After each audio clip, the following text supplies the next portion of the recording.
Next gating பாருங்கள். Next gating அதாவது chapter சொல்லலாம். சாப்டர் 2ல் பாருங்கள், கிளாசிக்கல் ஜெனட்டிக்ஸ். கிளாசிக்கல் ஜெனட்டிக்ஸ் அப்படின்னா என்னென்னு பார்த்தீங்கன்னா பாரம்பரிய மரபியல் பேர். பாரம்பரிய மரபியல். இப்போ பாரம்பரிய மரபியலை பற்றி இந்த லெசனில் நம்ம பார்க்க போகிறோம். ஓகேங்களா? இப்போ பாருங்கள். இப்போ ஃபஸ்ட்டு பாருங்க, ஜெனட்டிக் இஸ் த அழகாக சொல்லுவாங்க, genetic is the study of how living things. Genetic is the study of how living things receive common state. Common ஸ்டேட்னா பொதுவான பண்புகள் ஃப்ரம் ப்ரீவியஸ் ஜெனரேஷன். ப்ரீவியஸ்னானது முன்னால் இருந்த மூதாதையர்னு சொல்லுவாங்க இல்லையா, மூதாதையர் நம்முடைய முன்னோர்கள் அப்படின்னு சொல்லலாம். அப்போ ஜெனடிக்ஸ் என்பது என்னென்னு பார்த்தீங்கன்னா, இங்கே உயிரினங்கள் இருக்குது. அந்த உயிரினங்கள் பொதுவான பண்புகளை, உயிரினங்கள்கிட்ட காணப்படக்கூடிய பொதுவான பண்புகள் யார்கிட்டருந்து வந்துச்சுன்னா நம்முடைய முன்னோர்கிட்டருந்து வந்துச்சு. அப்படி அதை பற்றி படிக்கக்கூடிய ஒரு பிரிவு தான் ஜெனட்டிக்ஸ். அப்போ ஒவ்வொரு உயிரினம், எந்த ஒரு உயிரினமாக இருந்தாலும் சரி, எந்த ஒரு லிவிங் திங்ஸாக இருந்தாலும் சரி, உயிரினங்களாக இருந்தாலும் சரி, அதனுடைய கேரக்டர் அதனுடைய ப்ரீவியஸ் ஜெனரேஷன்லேருந்து தான் வந்திருக்கும். அதை பற்றி படிக்கிறேன். அப்போ genetic is the study of how living things receive common state from previous generation. No field of science has changed the world. இப்போ இந்த நோ ஃபீல்டு சொல்லியிருக்காங்க. ஃபீல்ட் ஆஃப் சயின்ஸ்னால் அறிவியல் பிரிவுகளில் வேறு எந்த பிரிவுலையும் ஒரு மாற்றம் கிடையாது. ஆனால் ஜெனட்டிக்ஸில் மட்டும் பெரிய மாற்றம் காணப்படுது. நோ ஃபீல்ட் ஆஃப் சயின்ஸில் மற்ற ஃபீல்டில் எந்த ஒரு மாற்றம் ஏற்படல. ஆனால் என்ன சொல்கிறாங்க, சேஞ்சு மோர் தேன் இன் த ஃபாஸ்ட் 50 years தேன் ஜெனடிக்ஸில் தான் 50 years மாற்றங்கள் காணப்படுது. மற்ற எந்த ஃபீல்டையும், சயின்ஸை தவிர மற்ற எந்த ஃபீல்ட்லையும் மாற்றங்கள் காணப்படலை. இந்த scientific and technological advance in genetics have transformed agriculture, medicine and forensic science. அப்போ ஜெனட்டிக்ஸ் சொல்லக்கூடிய இந்த மரபியலில் மட்டும்தான் பெரிய மாற்றங்கள் காணப்படுது. இந்த 50 ஆண்டுகளாக மற்ற எந்த ஃபீல்டையும் காணப்படணும்னு சொல்லியிருக்கான். அதே ஜெனட்டிக்ஸை வைத்துக்கொண்டு, அதே ஜெனட்டிக்ஸ் மூலமாக இன்றைக்கி நாம் என்ன டெவலப் ஆகிருக்கணும்னு பார்த்தீங்கன்னா, அக்ரிகல்ச்சரில், மெடிசனில் பாருங்கள், ஃபாரன்சிக் சொல்கிறாங்க இல்லையா, தடவியல், ஃபாரன்சிக், இந்த மூணுலேயுமே நம்ம பெரிய மாற்றங்களை ஏற்படுத்தியுள்ளோன்னு சொல்கிறாங்க. அடுத்து பாருங்க, நெக்ஸ்ட் பாருங்க, ஜெனட்டிக்ஸ்னால் என்ன? ஜெனட்டிக்ஸ் பாருங்க, இந்த சயின்ஸ் ஆஃப் ஹெரிடிட்டின்னு சொல்லலாம், அல்லது இன்ஹெரிட்டன்ஸ் சொல்லலாம். சயின்ஸ் ஆஃப் ஹெரிடிட்டி எல்லாம் ரெண்டுமே ஒன்று. பாரம்பரியம் சொல்லக்கூடியது. இன்ஹெரிட்டன்ஸ்னாலும் பாரம்பரியம் தான், ஹெரிடிட்டினாலும் பாரம்பரியம் தான். ஓகேங்களா? அப்போ ஜெனட்டிக்ஸ் சொல்லியாச்சுன்னா இந்த சயின்ஸ் ஆஃப் ஹெரிடிட்டி பாருங்க, genetic is the branch of biological science which deals with the mechanism of transmission of character from parents to offspring. அப்போ ஜெனட்டிக்ஸ்னால் ஒரு 2 mark கொஸ்டின் இங்கே ஆன்சர் இருக்குது. என்னன்னு பார்த்தீங்கன்னா, genetic is the branch of biological science which இது எதை deal பண்ணுதுன்னா, it's the mechanism of transmission. என்னுடைய செயல் என்னென்னா, டிரான்ஸ்மிஷன் ஆஃப் கேரக்டர். டிரான்ஸ்மிஷனாக ஒரு கேரக்டரை டிரான்ஸ்மிஷன் பண்ணுது, கடத்துது. எங்கே? பேரண்ட்லேருந்து ஆஃப்ஸ்ப்ரிங். இது ஒரு 2 mark கொஸ்டின். இது 2 mark கேட்கக்கூடிய கொஸ்டின்ஸ். அப்போ கேட்டாங்கன்னா டிஃபைன் ஜெனட்டிக்ஸ் கேட்டாங்கன்னா எழுதணும். அப்போ ஜெனட்டிக்ஸ் கேட்டாங்கன்னா, இந்த genetics is the branch of biological science which deals with the mechanism of transmission of character from parents to offspring. பாருங்க, the term genetics was introduced by W. Patterson in 1906. 1 mark questions. Genetics சொல்லக்கூடிய வேர்டை first யார் introduce பண்ணா அப்படின்னு பார்த்தீங்கன்னா, W. Patterson சொல்லக்கூடிய scientist. அப்போ எந்த இயர்னு பார்த்தீங்கன்னா 1906 அவர் அறிமுகப்படுத்தினார் அப்படின்னு சொல்லியிருக்காங்க. அடுத்து பாருங்கள், த 4 மேஜர் சப்ஸ்கிரிப்ஷன்ஸ் ஜெனடிக்ஸ். இதில் பார்த்தீங்கன்னா ஒரு 4 பிரிவுகள் இருக்குது, முக்கிய துணை பிரிவுகள் சொல்கிறாங்க. சப் டிஸ்கிரிப்ஷன்ஸ்னால் சப்னு சொல்லியிருக்காங்க இல்லையா, அப்படின்னா இதில் வந்து முக்கியமான ஒரு 4 துணை பிரிவுகள் காணப்படும் ஜெனட்டிக்ஸ்னு சொல்லியிருக்கான். அதில் பார்த்தீங்கன்னா டிரான்ஸ்மிஷன் ஜெனட்டிக்ஸ் ஃபஸ்ட் என்னது டிரான்ஸ்மிஷன் ஜெனட்டிக்ஸ் அப்படின்னு சொல்லியிருக்கா. என்ன டிரான்ஸ்மிஷன் ஜெனட்டிக்ஸ்னால் என்ன அப்படின்னு நம்ம பார்க்க போகிறோம். சரிங்களா, இதுவும் 2 மார்க் கேட்கலாம். டிரான்ஸ்மிஷன் இருக்கக்கூடியது இப்போ 2 மார்க் கேட்கலாம். அப்போ டிரான்ஸ்மிஷன் ஜெனட்டிக்ஸ்னால் என்னென்னு பார்த்தீங்கன்னா ஊடு கடத்தல் சொல்லுவாங்க.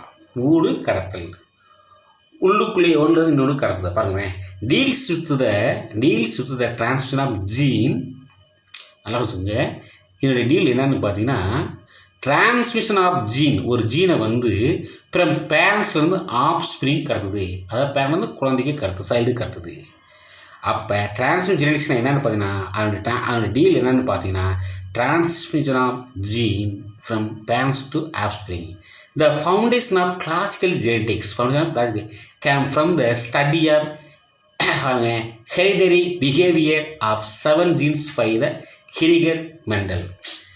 இதில் வந்து பார்த்தீங்கன்னா இந்த டிரான்ஸ்மிஷன் ஜெனடிக்ஸ் என்ன சொல்கிறான்னு பார்த்தீங்கன்னா ஒரு ஜீனானது ஒரு பேரண்ட்லேருந்து ஆஃப் ஸ்ப்ரிங் கடத்தப்படுவது தான் டிரான்ஸ்மிஷன் ஜெனடிக்ஸ் சொல்லிட்டு இந்த ஃபவுண்டேஷன் இது பாருங்கள். இந்த ஃபவுண்டேஷன் இந்த classic genetics came from the study of hereditary behaviour. Hereditary பிஹேவியர்னு சொன்னால் இது வந்து ஒரு விளக்கம் பிரிவு சொல்லியிருக்காங்க. அதாவது பெற்றோர்லேருந்து ஒரு பெற்றோர்லேருந்து ஒரு சந்ததிக்கு கடத்தப்படுறது தான் ஜீனுலாம் கடத்தப்படுன்னு சொல்லிட்டு என்ன சொல்கிறாங்கன்னா கிரிகர் ஜோன் மெண்டல் அப்படின்னு சொல்லக்கூடிய சயின்டிஸ்ட் இருக்கார். அவருடைய ஆய்வில் வந்து ஒரு 7 கேரக்டரை பயன்படுத்தினார். ஒரு 7 ஜீனை பயன்படுத்துகிறார். 7 கேரக்டர் சொல்லலாம், அதாவது 7 ஜீன். ஒவ்வொரு ஜீனுக்கும் ஒரு கேரக்டர் இருக்கும். அதனால் 7 ஜீன் அல்லது 7 கேரக்டரை வச்சு யூஸ் பண்ணார். அவர் தான் முத அந்த எவ்வாறு கடத்தப்படுதுன்றது அது 7 பண்புகளை அவர் வந்து பயன்படுத்தினார். தன்னோட ஆய்வில் பயன்படுத்தினார். அதான் சொல்லியிருக்காங்க 7 கேரக்டர்ஸ். அவங்களுக்கு தெரியும் 7 கேரக்டர்ஸ்னால் என்னென்னு பார்த்தீங்கன்னா இந்த seed shape, seed colour, pod shape, pod colour, tall, அதாவது ஒரு பிளாட்ஃபார்ம் டாலாக இருக்குது, ஹைட்டு சொல்லக்கூடிய ஒரு கேரக்டர்ஸ்ட்டு டால், டுவார்ஃப் பார்த்தீங்களா இல்லையா, அந்த 7 கேரக்டரை பயன்படுத்தினார். அப்போ அந்த 7 கேரக்டர் அதாவது 7 ஜீன் சொல்லலாம், 7 ஜீன்.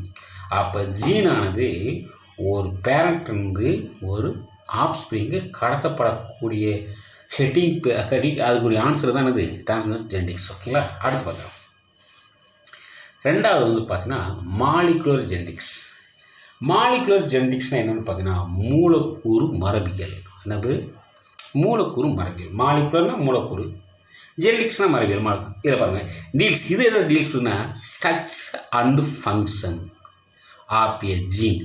ஒரு ஜீனுடைய ஸ்ட்ரக்சர்னால் என்னது அதனுடைய வடிவத்தையும், ஃபங்க்ஷன்னா அதன் செயலையும் பற்றி படிக்கக்கூடிய இயலுக்கு பிறகு தான் ஒரு ஜீனுடைய ஸ்ட்ரக்சர், ஃபங்க்ஷன் இது ரெண்டையும் பற்றி படிக்கக்கூடிய இயலுக்கு பேர் தான் மாலிகுலர் ஜெனடிக்ஸ். இதுவும் 2 மார்க்.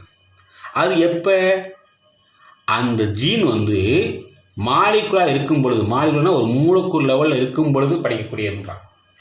அப்போ ஜீனானது ஒரு மூலக்கூறு லெவலில் இருக்கும் பொழுது அந்த ஜீனுடைய வடிவம் அதனுடைய செயல்பாடை பற்றி படித்தா அதுக்கு பேர் மாலிகுலர் ஜெனடிக்ஸ். ஓகேங்களா, ஓகே. அடுத்து பாருங்கள் பாப்புலேஷன் ஜெனடிக்ஸ். பாப்புலேஷன் ஜெனடிக்ஸ்னால் என்னன்னு பார்த்தீங்கன்னா உயிர் தொகை மரபியல் பேர். பாப்புலேஷனாக உயிர், அதாவது உயிர் தொகைன்னு சொல்லலாம். ஜெனடிக்ஸ்னால் மரபு. இது எதை பற்றி டீல் பண்ணி பாருங்கள். Deal with heredity in groups individual for traits which is determined by the few genes. என்ன சொல்கிறாங்கன்னு பார்த்தீங்கன்னா நல்லா கவனிக்க வேண்டியதில்லை, இது ரொம்ப முக்கியமானது. Deals with heredity in groups. Deals with heredity in குரூப்ஸ்ன்றான். அப்போ ஹெரிடிட்டி இன் குரூப்ஸ்னால் ஒரு குரூப்பில், அதாவது உயிரினங்களின் ஒரு தொகுப்பில், இல்லை உயிரினங்களின் ஒரு குரூப்பில், தனி உயிரின தொகுப்பில் தனிப்பட்ட பண்புக்குறி எவ்வாறு குறிப்பிட்ட மரபணுக்கலாம். அதாவது ஒரு தனி உயிர்களின் தனித்தனி உயிர் இருக்குது, அந்த தொகுப்பில் தனிப்பட்ட ஒரு பண்பு வெளிப்படுது. ஓகேங்களா, தனிப்பட்ட பண்பு அது குறிப்பிட்ட ஜீன்களால் மட்டும்தான் தீர்மானிக்கப்படும். இப்போ இதில் நீங்கள் புரியாமல் இருக்கலாம், சரி என்னடா எப்படி சொல்கிறாங்க பாப்புலேஷன் இருக்காங்க. இதில் வந்து என்ன சொல்கிறாங்கன்னு பார்த்தீங்கன்னா ஒரு குரூப் ஆஃப் இண்டிவிஜுவல் அப்படின்னு சொல்லியிருக்காங்க இல்லையா, குரூப் ஆஃப் இண்டிவிஜுவல் அபாஸ்டேட்ஸ். இப்போ நாம் இருக்கோம், நம்ம உடம்புல நிறைய ஜீன்கள் இருக்குது, நிறையா பண்பு வெளிப்படுது. அதில் மட்டும் பார்த்தீங்கன்னா எல்லாத்தையும் இல்லாத ஒரு சிறப்பான பண்பு வெளிப்படும் இல்லைங்களா. ஏதோ ஒரு ஜீன் மூலமாக ஒரு சிறப்பு மற்றவங்கள்ட்ட இல்லாத ஒரு சிறப்பு பண்பு வெளிப்படும். வித்தியாசமாக அதை பார்க்கும்போது எல்லாரும் வித்தியாசமாக ஒரு பண்பு பண்ணியிருப்போம். அந்த சிறப்பு பண்புக்கான ஜீன் அந்த ஜீனு தான் அந்த பண்பை வெளிப்படுத்தும். அதுதான் என்னது முடிவு பண்ணுன்றான். என்னதான் நம்ம உடம்புல நிறைய கேரக்டர், நிறைய மரபில் நிறைய பண்புகள் இருந்தாலும் சில ஜீன்கள் ஒரு முக்கிய பண்புகளை வெளிப்படுத்தக்கூடிய, அது முடிவு பண்ணக்கூடிய தன்மை இருக்குது, ஜீன்களுக்கு இருக்குது. அதை பற்றி படிக்கிறது தான் பாப்புலேஷன் ஜெனட்டிக்ஸ். அடுத்து பாருங்கள், குவான்டிடேட்டிவ் ஜெனட்டிக்ஸ்னால் எண்ணிக்கை சார் மரபியல் சொல்லக்கூடியது. பாருங்கள், deals with the heredity of state in groups individual where the state are count by the many genes simultaneously. Simultaneously என்ன சொல்கிறாங்க பார்த்தீங்கன்னா, ஒரு குரூப்பில் நல்லா கஷ்டவாங்க. Deals with the heredities states in குரூப்னா ஒரு குரூப்பில், அதாவது குரூப்னா ஒரு தொகுப்பில் உள்ள தனி உயிரின் பண்பு கூறுகள் பல மரபணுக்களால் ஒரே சமயத்தில் தீர்மானிக்கப்படுகிறது. அதாவது ஒரு குரூப் இருக்குது, அதில் தனி உயிர்களின் பண்புகள், ஒரு பண்பு பல ஜீன்கள் முடிவு பண்ணக்கூடியது. ஸ்டேட் இன் குரூப்ஸ்னால் பல பண்புகள் சேர்ந்த ஒரு குரூப்பில் அதில் ஒரு பண்பை மட்டும் நிறைய இந்த பாருங்கள், ஸ்டேட் இன் குரூப்ஸ்னால் பண்புகளின் தொகுப்புன்னு பேர். குரூப்னா ஒரு குரூப்பில் பல பண்புகள் இருக்குது, அதில் ஒரு பண்பை மட்டும் பல ஜீன்கள் சேர்ந்து முடிவு பண்ணும். அதுக்கு பேர் தான் என்னது குவான்டிடேட்டிவ். அதுக்கு பேர் வந்து குவான்டிடேட்டிவ் ஜெனட்டிக்ஸ் பேர். குவான்டிடேட்டிவ் ஜெனட்டிக்ஸ் அப்படி சொல்லியிருக்காங்க. அடுத்து பாருங்கள், ஹெரிடிட்டி அண்டு வேரியேஷன். ஹெரிடிட்டினா என்ன அண்டு வேரியேஷனா என்ன அப்படின்னு சொல்லுங்கள். ஹெரிடிட்டினா என்ன? ஹெரிடிட்டின்றது பாரம்பரியம். ஹெரிடிட்டினாலும் பாரம்பரியம் தான், இன்ஹெரிட்டன்ஸ்னாலும் பாரம்பரியம் தான். அப்போ இதில் என்ன பார்க்கணும்னா, ஹெரிடிட்டினா பாரம்பரியத்தை பற்றி பார்க்க போகிறோம், வேரியேஷன்னா அதில் காணப்படக்கூடிய சில வேறுபாடுகள். அப்போ பாரம்பரியமும் வேறுபாடுகளும் பற்றி பார்க்க போகிறோம். பாருங்கள், genetic is often described as a science which deals with the heredity and variation. அப்போ ஜெனடிக்ஸ் மரபியல் என்பது என்ன சொல்கிறான்னு பார்த்தீங்கன்னா, மரபியல் என்பது பாரம்பரியமும் வேறுபாடுகளும் சேர்ந்து பற்றி அதாவது பாரம்பரியமும் வேறுபாடுகள் பற்றி படிக்கக்கூடிய ஒரு அறிவியல். பாரம்பரியத்தை பற்றியும் வேறுபாடுகளை பற்றி படிக்கக்கூடிய ஒரு அறிவியல் பிரிவுக்கு பேர் தான் என்னது ஜெனடிக்ஸ் என்று பெயர். ஃபர்ஸ்ட் ஹெரிடிட்டினா என்ன? Heredity is the transmission of character from parents. ஹெரிடிட்டினா என்ன அப்படின்னு பார்த்தீங்கன்னா, ஒரு கேரக்டர் பேரண்ட்லேருந்து ஆப்ஷனுக்கு போகிறது. ஓகே, இப்போ வேரியேஷன்னா என்ன? இது முக்கியமான டூ மார்க் வேரியேஷன் கேட்பாங்க. அப்போ வேரியேஷனாக வேறுபாடுகள் பாருங்கள். இந்த organism belongs to the same natural population or species that show a difference in character is called variation. என்ன புரியுதா? என்ன சொல்லணும்னு பார்த்தீங்கன்னா, வேறுபாடுகள் என்ன? இயல்பான ஒத்த இனத்தொகையில் உள்ள உயிரினங்களின் அல்லது அவற்றின் சிற்றினங்களின் பண்புகளுக்கிடையே காணப்படும் வித்தியாசம் வேறுபாடு. என்ன சொல்கிறாங்க பார்த்தீங்கன்னா, இந்த organism belongs to the same natural population. ஒரு இயற்கையாக ஒரு பாப்புலேஷன் இருக்குது. பாப்புலேஷன் என்ன பார்த்தீங்கன்னா, ஒரு கூட்டமாக உயிரினங்கள் இருக்குது. Or species that shows difference. இது இங்கே ரொம்ப முக்கியமாக இருக்கும். அப்படின்னா இங்கே the organism belong to the same natural population. ஒரு குரூப் ஆஃப் பாப்புலேஷன் ஒரு இடத்துல இருக்குது. அது பக்கத்தில் இன்னொரு குரூப் இருக்குது. அது எதுலேருந்து உருவான ஸ்பீசிஸ். இந்த பாப்புலேஷன் உருவான ஸ்பீசிஸ் இருக்குது. இது ரெண்டுக்கு இடையில ஒரு வித்தியாசம், டிஃப்ரென்ஸ் என்ற கேரக்டர் இஸ் கால்டு வேரியேஷன். அப்போ பாப்புலேஷனும் அதுலேருந்து உருவான ஸ்பீசிஸும் இருக்குது. ரெண்டு குரூப் இருக்குது. அந்த ரெண்டு குரூப்புக்குள்ளே ஏதாவது ஒரு வித்தியாசம் ஃபேர்வேர்டு, சப்போஸ் ஒரு டிஃப்ரென்ஸ் காணப்படும். அந்த டிஃப்ரென்ஸ் தான் என்னது வேரியேஷன். இந்த வேரியேஷன்ஸ் 2 டைப்ஸ். அந்த வேரியேஷன் ரெண்டு டைப்பில் இருக்கும். என்ன டைப்னு பார்த்தீங்கன்னா, டிஸ்கண்டினியூஸ் வேரியேஷன், அடுத்து கண்டினியூஸ் வேரியேஷன்.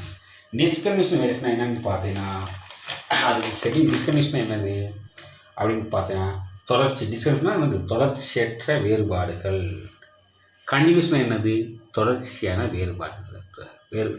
தொடர்ச்சியான வேறுபாடுகள் சொல்கிறேன். அடுத்து பாருங்க. இப்போ நம்ம பார்க்க போகிறது என்ன பார்க்கணும்னா டிஸ்கண்டினியூஸ் வேரியேஷன் பார்க்க போகிறோம். என்ன பார்க்க போகிறோம்? டிஸ்கண்டினியூஸ் வேரியேஷன் இதை பற்றி பார்க்க போகிறோம். பாருங்கள், ஃபஸ்ட் ஹெட்டிங் பாருங்கள், டிஸ்கண்டினியூஸ் வேரியேஷன். டிஸ்கண்டினியூஸ்னா வேரியேஷன்னா தொடர்ச்சியற்ற வேறுபாடுகள். இப்போ அப்பாவுடைய உடம்புல சில ஒரு டிஃப்ரென்ஸ் காணப்படும். அதே டிஃப்ரென்ஸ் வந்து அவருடைய பையனுக்கு காணப்படாது. நல்லா கவனிக்கணும். டிஸ்கண்டினியூஸ் வேரியேஷனுக்கு ஒரு எக்ஸாம்பிள் என்னென்னு பார்த்தீங்கன்னா, ஏன்னா கண்டினியூஸாக இல்லை, இது வந்து டிஸ்கண்டினியூஸ் வேரியேஷன். அப்போ டிஸ்கண்டினியூஸ்னா இப்போ ஒரு பேரண்ட்டோடைய உடம்புல ஒரு சில சேஞ்சஸ் ஏதாவது அவருடைய ஸ்ட்ரக்சரில் ஒரு சில குறைகள் காணப்பட்டுக்கலாம், ஒரு மாற்றம் இங்கே காணப்பட்டுக்கலாம். ஆனால் அந்த மாற்றம் வந்து குழந்தைக்கு காணப்படாது. அந்த குழந்தைக்கு உருவாகக்கூடிய குழந்தை இருக்கு பாருங்க. இப்போ அப்பாவுக்கு இருக்குது அந்த ஒரு மாற்றம், அந்த மாற்றம் பையனுக்கு இல்லை. ஆனால் அந்த பையனுடைய பையனுக்கு கண்டிப்பாக அப்பா இருக்கக்கூடிய சேஞ்சஸ் அங்கே தெரியும். அப்போ ஒரு ஜெனரேஷன் விட்டு அல்லது 2 ஜெனரேஷன் விட்டோ அந்த மாற்றம் திருப்பி வந்துச்சுன்னா அப்போ அவங்களுடைய பரம்பரையில் அந்த வேரியேஷன் வந்து இருக்குது. ஆனால் பட்டு கண்டினியூஸாக இல்லை, டிஸ்கண்டினியூஸாக இருக்குன்னு சொல்கிறாங்க. அதை தான் சொல்ல வரேன். நீங்கள் பாருங்கள், within a population there are some character which show a limited from the variation. அது என்ன சொல்லணும்னு பார்த்தீங்கன்னா, சில வேரியேஷன் காணப்படும், அது லிமிட்டடாக தான் காணப்படும் சொல்லியிருக்கான். லிமிட்டடாக காணப்படும். அதுக்கு எக்ஸாம்பிள் பாருங்கள், ஸ்டைல் லென்த் இன் பிரைமுலா. பிரைமுலான்னு சொல்லக்கூடிய ஒரு தாவரம் இருக்குது. பிரைமுலான்னு சொல்லக்கூடிய ஒரு தாவரம். அதனுடைய ஸ்டைல் என்ன தெரியுங்களா உங்களுக்கு? சூழ் தண்டு அது வந்து நீளமாக இருக்கும். நீளமாக இருக்குது.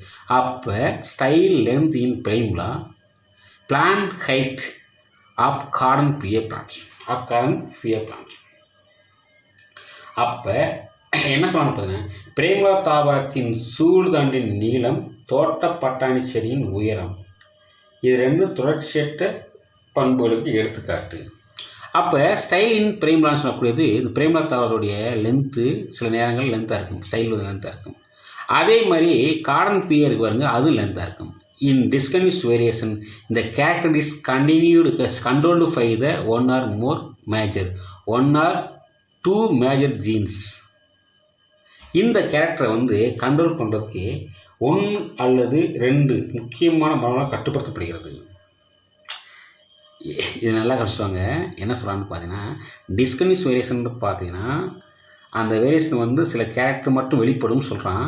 வெளிப்பட்டு ஸ்டைல் லென்த் பிரைமுலான்னு சொல்லக்கூடிய தாவரத்துடைய ஸ்டைல் வந்து லென்த்தாக இருக்குது. அதே மாதிரி காட்டு பட்டாணி அதாவது கார்டன் பியோடைய பட்டாணி தாவரத்துடைய லென்த்து கைட்டாக இருக்குன்றான். இது வந்து ஏன் அந்த லென்த்து வந்து அடுத்த ஜெனரேஷனில் ஏன் காணப்படலைன்னா, அங்கே ஃபஸ்ட்டு காணப்பட்டிருக்கு, ஆனால் அடுத்த நெக்ஸ்ட் ஜெனரேஷனில் காணப்படலை. ஏன் அப்படின்னா அதை வந்து 1 or 2 மேஜர் ஜீன்ஸ் வந்து கண்ட்ரோல் பண்ணி வச்சிருக்கு. which may have 2 or more allelic forms. The various are genetically determined by the inheritance factor. இது வந்து என்னது? இன்ஹெரிட்டன்ஸ் ஃபேக்டர்னு சொல்லியிருக்கான். இன்ஹெரிட்டன்ஸ் ஃபேக்டர் அப்படின்னு சொன்னால் அது வந்து கட்டுப்படுத்தப்படுதுன்னு சொல்கிறாங்க. என்னது? கட்டுப்படுத்தப்படுது, தீர்மானிக்கப்படுது. இல்லைங்களா? அடுத்து பாருங்கள், இந்த individual produced by the variation shows difference without any intermediate from the between them and there is no overlapping between the 2 phenotypes. என்ன சொல்கிறாங்க பார்த்தீங்கன்னா, கடத்தும் காரணிகள் மூலம் இந்த வேறுபாடுகள் பெற்ற தனித்தனி நிபுணர்கள் இடையே இடைநிலை தோற்ற பண்புகளற்ற நிலைமை பெற்றுள்ளன. ஏன் இந்த மாற்றங்கள் வந்து அடுத்தடுத்து உருவாகலை அப்படின்னு சொன்னால் பாருங்க, இந்த individuals produced by this variation so difference without any intermediate form. But இன்டர்மீடியட்னா இந்த இண்டிவிஜுவலாக உருவாக்கக்கூடிய இந்த வேரியேஷன் வந்து அது எந்த டிஃப்ரென்ஸும் ஏற்படுத்தாது. வித்தவுட் எனி இன்டர்மீடியட், இது வந்து எந்த காரணமும் கிடையாது அப்படின்னு சொல்லியிருக்காங்க. அதாவது எந்த ஒரு மாற்றங்களும் உருவாகாது. இவ்வேறுபாடுகள் மரபியல் கடத்தும் காரணிகளால் மட்டுமே தீர்மானிக்கப்படுது. இந்த வேறுபாடு எப்படி தோணுதுன்னு பார்த்தீங்கன்னா, மரபியல் மூலமாக கடத்தப்படும் காரணிகள், அதாவது ஜீன்கள் மூலம் மட்டும்தான் உருவாகுமே தவிர மற்ற இயற்கையாக ஏற்படாது. ஜீன்கள் மூலமாக தான் இந்த டிஸ்கன்டினியூஸ் வேரியேஷன் வந்து ஜீன்கள் மூலமாக தான் ஏற்படும். அப்படி ஏற்பட்டால் அது கண்டிப்பாக வெளிப்படும். அப்படி வெளிப்பட்டால் அது வந்து ஃபீனோடைப் பொறுத்தல இருக்குன்றாங்க. இந்த phenotype expression is unaffected environmental condition. This is called அதாவது குவாலிட்டேட்டிவ் இன்ஹெரிட்டன்ஸ் என்று பெயர். இதுக்கு பேர் வந்து என்ன போடுறாங்கன்னா குவாலிட்டேட்டிவ் இன்ஹெரிட்டன்ஸ்னால் பண்புசார் பாரம்பரியமாதல். இது பேர் வந்து பண்புசார் பாரம்பரியமாதல் என்று பெயர். அப்படி சொல்லியிருக்காங்க. Okay students, thank you.